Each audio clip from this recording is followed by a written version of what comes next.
రాజులకు రాజు ప్రభులో ప్రభు అయిన యేసుక్రీస్తు నామమున మీకు శుభములు. ఈ రోజు దేవుడు మనకు అనుగ్రహించినటువంటి వాక్య ధ్యానము పేతురు రాసిన మొదటి పత్రిక 1వ అధ్యాయము 16వ వచనము. కాగా మీరు విధేయులకు పిల్లలై మీ పూర్వపు అజ్ఞాన దశలో మీకుండిన ఆశలను అనుసరించి ప్రవర్తింపక మిమ్మును పిలిచినవాడు పరిశుద్ధుడై ఉన్న ప్రకారము మీరును సమస్త ప్రవర్తనయందు పరిశుద్ధులై ఉండుడి. ప్రియులారా, ఈ వాగ్దానాన్ని గనక మనం పరిశీలించినట్లయితే మనము పూర్వము అజ్ఞాన దశలో ఉన్నాము. అదే విధముగా మన యొక్క శరీర ఆశలను అనుసరించి ప్రవర్తించే వారముగా ఉన్నాము. అయితే ఎప్పుడైతే క్రీస్తును, ఆయన రక్తాన్ని, మరణాన్ని, పునరుద్ధానమును అంగీకరించామో మనలో పరిశుద్ధాత్ముడు ప్రవేశిస్తాడు. ఆ పరిశుద్ధాత్ముడు మనకు సమస్త విషయాలను బోధిస్తాడు. అదేవిధంగా మనకు దేవుని పట్ల విధేయతను కూడా పరిశుద్ధాత్ముడు నేర్పిస్తాడు. అప్పుడు మనము పూర్వకాలం ఉన్నటువంటి ప్రతి విధమైనటువంటి అజ్ఞానమును వదిలిపెట్టడానికి శక్తివంతులం అవుతాము. అదేవిధంగా మనము ఈ లోకంలో జీవించినప్పుడు ఉండేటువంటి శరీరాశ, నేత్రాశ, జీవపు డంబము అనేటువంటి వాటిని కూడా మనము విడిచిపెట్టడానికి శక్తిని పరిశుద్ధాత్మ దేవుడు అనుగ్రహిస్తాడు. అప్పుడు మనము మనలను పిలిచిన వాడు ఏ రీతిగా ఉన్నాడో అదే రీతిగా మనము కూడా ఉండటానికి స్థిర మనస్సును పొందుకొని ఉంటాము. మనను పిలిచిన వాడు నమ్మకమైన వాడు కాబట్టి మనము నమ్మకమైన వారుగా ఉండటానికి పరిశుద్ధాత్మ దేవుడు శక్తినిస్తాడు. అదే విధంగా మనల్ని పిలిచిన వాడు నీతిమంతుడు కాబట్టి మనము కూడా నీతిగా ఉండాలి. మనల్ని పిలిచిన వాడు పరిశుద్ధుడు కాబట్టి మనము కూడా సమస్త ప్రవర్తనయందు పరిశుద్ధులై ఉండటానికి చూసుకోవాలి. ఒక్కొక్కసారి ఆ ప్రయత్నంలో మనం విఫలం అవ్వచ్చు, కానీ ఎల్లప్పుడూ పరిశుద్ధత అనేది మన మనస్సులో ఉండవలసినదే.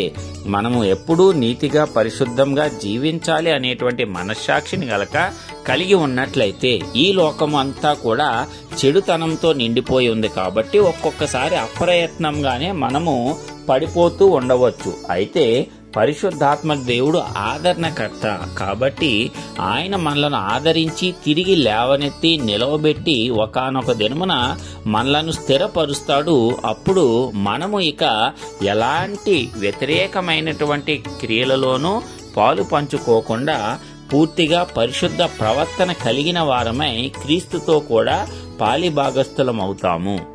అందుకే ముఖ్యంగా మన ప్రవర్తన ఎల్లప్పుడూ కూడా సరిచూసుకోవాలి. ప్రవర్తన పరిశుద్ధంగా ఉండాలి అంటే ప్రతి అడుగు వాక్యానుసారంగా మనం నడుస్తున్నామా లేదా అని సరిచూసుకుంటే సరిపోతుంది. వాక్య ప్రకారము మన జీవితాన్ని మనము కొనసాగించినట్లయితే, ఆ దిశగా జీవించటానికి అడుగులు వేసినట్లయితే దేవుడు మనకు కృప చూపిస్తాడు. కాబట్టి ఆయనే తన చేయి పట్టి మనలను తన యొక్క మార్గంలో నడిపించి మనలను పరిశుద్ధులుగాను నీతిమంతులుగాను తీరుస్తాడు. ఎవరూ కూడా తన సొంత సామర్థ్యం చేత నీతిమంతులుగాను పరిశుద్ధులుగాను జీవించలేరు. ఎందుకంటే ఈ లోకంలో ప్రస్తుతము మనకంటే బలవంతుడైనటువంటి వాడు పరిపాలన చేస్తూ ఉన్నాడు. వాడు అపవాది. అయితే యేసుక్రీస్తు ప్రభువారు శిలువ ద్వారా వాని మీద కూడా మనకు అధికారాన్ని ఇచ్చాడు. అయితే ఇంకా వాని యొక్క కాలము సంపూర్ణము కాలేదు కాబట్టి మరి వాడు ప్రజలను ఇబ్బంది పెడుతూ ఉన్నాడు. అయితే దేవుని బిడ్డలుగా, దేవుని ప్రజలుగా పిలువబడుతున్నటువంటి